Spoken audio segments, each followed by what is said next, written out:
Hello दोस्तों, मैं आपका दोस्त जयप्रकाश। आज हम जिस जातक कहानी के बारे में सुनेंगे उसका नाम है महाकपि। हिमालय के फूल अपनी विशिष्टताओं के लिए सर्वोदित हैं। दुर्भाग्यवश उसकी अनेक प्रजातियां विलुप्त होती जा रही हैं। कुछ तो केवल किस्से कहानी तक ही सिमट कर रह गई हैं। ये कहानी उस समय की है जब हिमालय का एक अनूठा पेड़ अपने फलीय वैशिष्ट्य के साथ एक निर्जन पहाड़ी नदी के तीर पर स्थित था।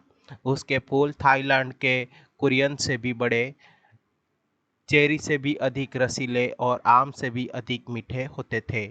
उसकी आकृति और सुगंध भी मन को मोह लेने वाली थी। उस पेड़ पर बानरों का एक झुंड रहता था जो बड़ी ही स्वच्छंदता के साथ उन फूलों का रसास्वादन उपभोग करता था।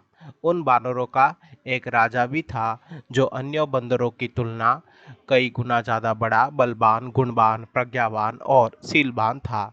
इसीलिए वह महाकपि के नाम से जाना जाता था।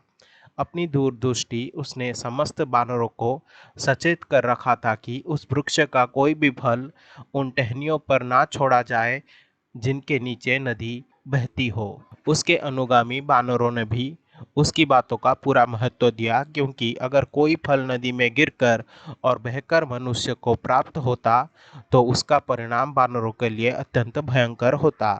एक दिन दुर्भाग्यवश उस पेड़ का एक फल पत्तों के बीचों बीच पककर टहनी से टूट बहती हुई उस नदी की धार में प्रवाहित हो गया।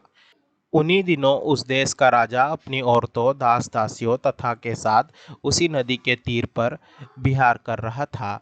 वो प्रभावित फल आकर वहीं रुक गया। उस फल की सुगंध से राजा की औरतें सम्मोहित होकर आंख बंद कर आनंद मग्न हो गई।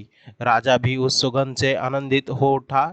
शीघ्र ही उसने अपने आदमी उस सुगंध के स्रोत के पीछे दौड़ाया। राजा के आदमी तत्काल उस फल को नदी के तीर पर प्राप्त कर पल भर में राजा के सम्मुख ले आए। फल का परीक्षण कराया गया तो पता चला कि वह एक विषहीन फल था।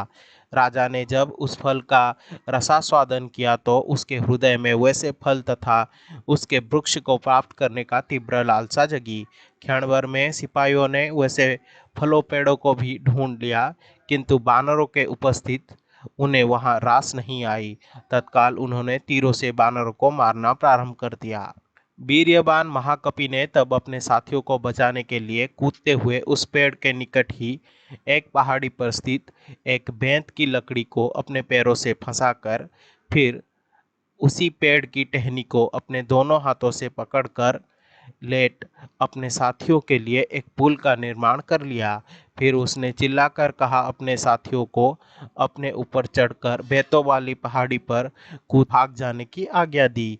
इसी प्रकार महाकपि के बुद्धि कौशल से सारे वानर दूसरी तरफ की पहाड़ी पर कूदकर भाग गए।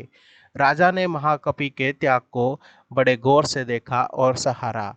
उसने अपनी आदमियों को महाकपि को जिंदा पकड़ लाने की आज्ञा दी। उस समय महाकपि की हालत अत्यंत गंभीर थी। साथ ही बानरों द्वारा कुचले जाने के कारण उसका सारा शरीर विदीर्ण हो उठा था। राजा ने उसके उपचार की सारी व्यवस्था भी करवाई, मगर महाकपि की आंखें हमेशा के लिए बंद हो चुकी थी।